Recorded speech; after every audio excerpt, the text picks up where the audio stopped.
Ok សម្រាប់អ្នកដែល follow នៅក្នុង YouTube សម្រាប់សិស្សដែលគាត់ចូលមកមើលក្នុង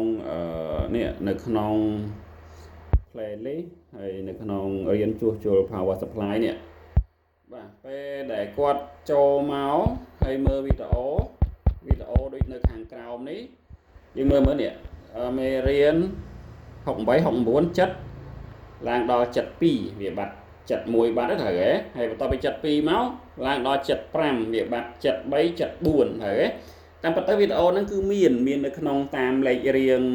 នីមួយមកបើសិនជាចូលមកករណីបាត់វីដេអូអញ្ចឹងបានន័យថាវីដេអូហ្នឹងគឺ lock គឺមើលអត់ឃើញទេមើលឃើញសម្រាប់តែសិស្សដែលគាត់ចុះឈ្មោះរៀន power supply អញ្ចឹងណាប្រយ័ត្នមើលអត់ដឹងថាវីដេអូបាត់តែមើលម្លងមកគឺមើលអត់យល់ទេអញ្ចឹងសម្រាប់នេះគឺសម្រាប់ដែលអ្នកដែលអត់ចុះឈ្មោះរៀនគឺឃើញលក្ខណៈដាច់អញ្ចឹងតែបើសម្រាប់អ្នកចុះឈ្មោះរៀនគឺពេលដែលគាត់ចូលនៅក្នុងថ្នាក់ជួសជុល power supply នេះរៀនជួសជុល power supply នេះពេលដែលគាត់មើលគឺគាត់មើលឃើញពេញនេះឃើញអត់មានដាច់ទេគឺ68 69 7 71 72 73 74 75ហ្មងគឺ